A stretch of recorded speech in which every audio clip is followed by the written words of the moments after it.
Maria Malveiro, a name now inextricably linked to a high-profile case that sent shockwaves through sunny Portugal. At first glance, Maria gives the impression of a perfectly harmless person, but it's nothing more than a mask.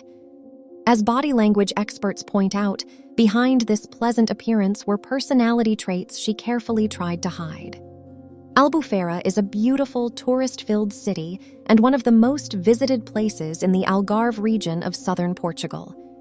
It was there, in 1999, that one of the central figures of today's story was born, Diogo Gonçalves. He was an only child. His parents were modest, hard-working people whose income directly depended on the flow of tourists. Those who knew Diogo described him as polite, responsible, reliable, and very social. He loved spending his free time with loved ones and always avoided being alone. Diogo graduated from secondary school in his hometown and then began studying computer science. To pay for his education and help his parents, in 2015, at the age of 16, he got a job at McDonald's. When Diogo was about 17, his life took an unexpected and tragic turn. One day, his father was hospitalized after suffering a severe stroke, leaving him temporarily incapacitated. Not long after, Diogo experienced another devastating event. Later, Diogo faced another tragedy. His mother was hit by a car. The vehicle dragged her several meters forward, and she died from her injuries. Although the driver initially fled, the police eventually identified him, and he was prosecuted. In addition to criminal penalties, he was required to pay financial compensation to Diogo's family. Concerned for Diogo, his maternal grandmother offered him to move in with her. However, disagreements arose, and they could not live together. Diogo then arranged to stay with the parents of a close friend, who rented a small room for him nearby. Despite his young age, Diogo faced life's challenges with optimism and perseverance. In 2017, he completed the first stage of studies in information technology. He then began a 6-month internship, full of hopes and plans for the future. At his new job, Diogo got along well with colleagues. Among them was Maria Malveiro, another protagonist of this story who caught his attention. Maria, about 19 years old, worked as a security guard at a spa. She came from a modest family and had faced various life difficulties. Her mother had mental health issues, and her father left when she was very young. Maria practiced martial arts and karate for several years and had dreamed of becoming a police officer. However, when she applied to the academy, she was rejected due to a tattoo, which the admissions committee deemed incompatible with law enforcement standards. She then joined a company training security personnel. Diogo liked Maria, but she did not initially reciprocate. A close friend claimed that Diogo was deeply in love with Maria, so obsessed that he even refused a good job offer in Lisbon to stay near her. He pursued her attention for a long time, taking her on walks, bringing homemade food, and treating her with small gifts. People around them thought they might eventually become a couple. However, Diogo and Maria never had a romantic relationship. Maria even stated she did not want anything to do with him. Despite this, Diogo tried to stay close and make her happy. Later, he discovered a video showing Maria kissing another woman, which deeply disappointed him. He felt she should have told him about her preferences. Nevertheless, they remained friends, and Maria continued to accept gifts and go on walks with him. In December 2012, Maria decided to change jobs, explaining she wanted to spend more time with her mother, whose condition required attention. Diogo had no reason to doubt her intentions. However, subsequent events suggest that Maria's decisions were not entirely spontaneous. She had specific motives. At this point, a third protagonist enters the story, Mariana Fanes, a 20-year-old nurse in Lagos. She had a relatively stable romantic relationship with Maria, and they had been living together in Mariana's parents' house. They lacked the financial stability to purchase their own home. Maria and Mariana learned that Diogo had recently received around 70,000 euros in compensation for his mother's death. From that moment, Maria's attitude toward Diogo changed, and she began showing him attention. It seems Maria shared the information about the money with Mariana, and together they decided to steal from Diogo. Maria told Diogo she wanted a romantic evening with him. Excited and unsuspecting, Diogo went along. Maria offered him orange juice, which had been laced with diazepam, a sedative that causes drowsiness. Mariana had suggested using the drug and obtained it from her hospital workplace. The plan was to sedate Diogo, then access his bank accounts using his fingerprints and facial recognition to unlock his phone. Maria carried out the first stage while Mariana waited in her car outside. Inside the apartment, Diogo became uneasy. Maria attempted to calm him, promising a dance, and tied him to a chair.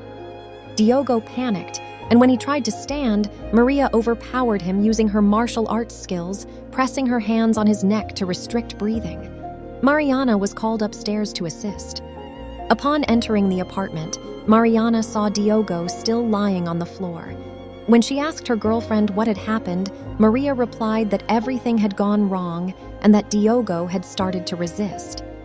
Noticing that the young man was showing no signs of life, Mariana tried to revive him. However, when Diogo regained consciousness, he immediately grabbed one of the women. Maria then forced him back to the floor once again and restricted his breathing by wrapping her hands around his neck. A few minutes later, Diogo stopped breathing. Not wanting to waste any time, the women proceeded with their plan. First, they cut off Diogo's thumb and index finger in order to unlock his phone. Shortly after, they gained access to his banking application. Since Diogo was supposed to go to work the following day, the women contacted his colleagues using his phone and informed them that he needed a shift replacement. However, this message had the opposite effect of what they had expected. Diogo was known for never missing work and disliking shift changes. Concerned, his colleagues reached out to check if everything was all right. A message sent from Diogo's phone to his boss stated that he had met a woman and planned to move to France with her. This explanation seemed not only strange, but even somewhat absurd to his supervisor, who knew Diogo as a serious and responsible employee who would never abandon his job so suddenly. The boss attempted to call him, but there was no answer. Shortly afterward, another message arrived, claiming that Diogo could not speak on the phone. Still uneasy, the boss insisted that they discuss the situation verbally, but no response followed. Eventually, tired of impersonating Diogo, the women decided to change their strategy. They chose to stage the scene as if Diogo had harmed himself. They placed his body into a large garbage bag and loaded it into the trunk of his own car. After that, they drove to the nearest ATM at a shopping center, where they withdrew part of his money and made several purchases. During this time, surveillance cameras captured the women appearing calm and carefree. Later, they returned home and began dismembering Diogo's body. Eventually, they placed his torso into a bag and put the remaining body parts into a large container. While Maria and her partner were disposing of the remains, Diogo's colleagues contacted local authorities and reported him missing. After the required waiting period, police officially declared Diogo missing. Once they finished dealing with the body, the women loaded it into the car and drove toward a location near Sagres. Maria was driving Diogo's car, while her partner followed in a separate vehicle. Around 2 p.m., they threw the torso off a cliff. They left Diogo's car nearby to create the impression that he had jumped voluntarily. However, they failed to consider that the body did not fall into the water, but became stuck on a rocky ledge. Afterward, the women drove approximately 7 kilometers in Mariana's car to a waterfall near the town of Tavira, where they disposed of the remaining body parts. Sometime later, Diogo's car was discovered parked near Cape St. Vincent. According to local media reports, several laptops and personal belongings were found inside the vehicle. Police soon arrived at the scene and searched the surrounding area, eventually discovering Diogo's torso. At the same time, a pair of tourists found his head in another location along the coast. The remaining body parts were found only after extensive search efforts. Investigators found the circumstances of Diogo's death suspicious. Everything they learned about him indicated that he was a quiet, balanced individual who did not associate with people of questionable reputation and had no ties to criminal circles. As the investigation continued, police learned about the financial compensation Diogo had received following his mother's death. By tracking financial transactions, detectives discovered that a large sum of money had been transferred from his account. This led investigators to question Maria about why Diogo's money had ended up in her possession. She did not expect authorities to reach her so quickly and did not attempt to evade questioning.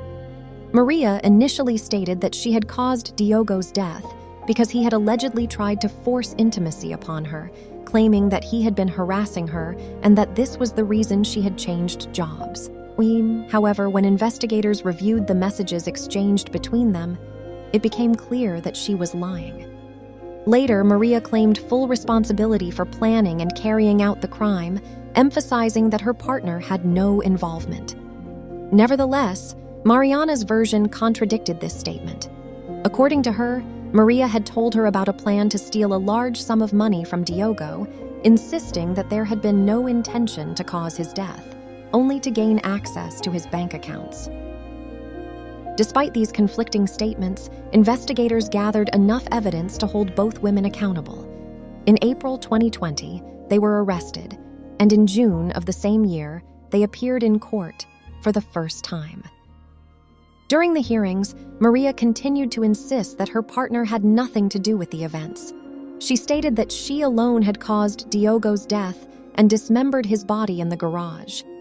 The judge repeatedly questioned where Mariana had been at the time, expressing disbelief that Maria, without specific medical knowledge, could have carried out such actions alone.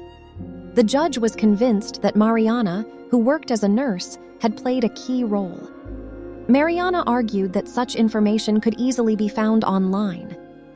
It was also revealed that Maria had been messaging one of Diogo's colleagues, who informed her that police had found his car and parts of his body.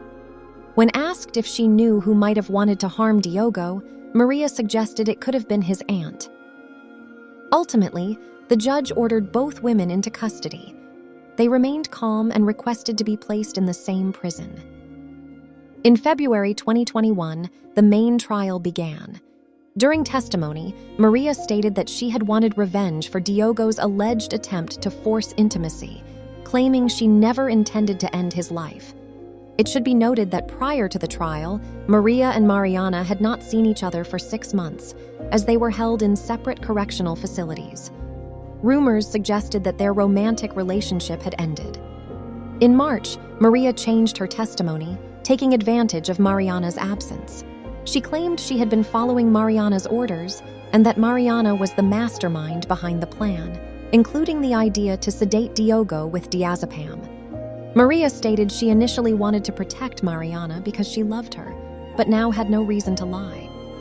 According to this new version, Mariana instructed her to apply pressure to Diogo's neck when he did not fall asleep.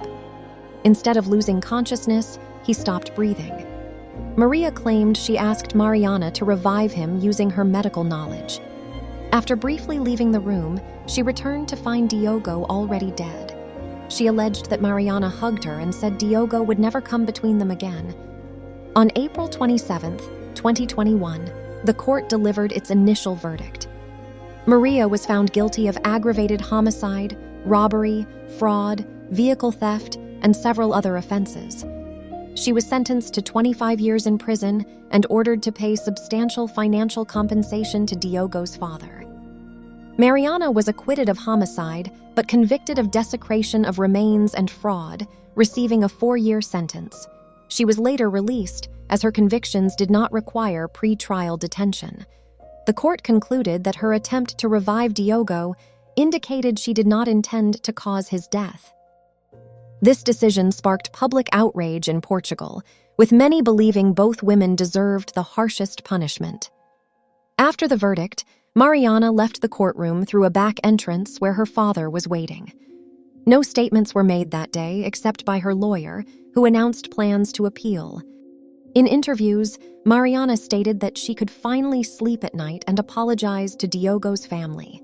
However, a body language expert later analyzed her interview, stating that her emotions and gestures did not align with her words and suggested signs of manipulation. Later, Mariana attempted to return to work at Lagos Hospital, but the administration refused. She filed a lawsuit claiming unlawful dismissal. In April 2022, the appeals court ruled that the hospital must pay her €30,000 in compensation. On December 21, 2021, Maria's name reappeared in the news when she was found deceased in her prison cell. Guards were surprised, as she had not left her block or attended breakfast that morning. Her body was found suspended from a bedsheet attached to the cell bars. Resuscitation attempts failed. It was later revealed that Maria had suffered from depression and had requested a transfer to another prison to be closer to her mother, which was denied. In July 2023, the appellate court issued its final ruling. Mariana was sentenced to 25 years in prison as an accomplice. The court stated that previous judges had failed to objectively assess all the facts and concluded that Mariana had been present and actively involved in every stage of the crime. Her lawyer announced plans to appeal to the Supreme Court. This story leaves more questions than answers. Where is the line between complicity and inaction? Can this be called justice, or did justice come too late? If it matters to you to understand real crimes, to see the facts without embellishment, and to remember the victims, subscribe to the channel, leave a like, and share in the comments whether you believe this verdict was fair. We continue. Stories that must not be forgotten.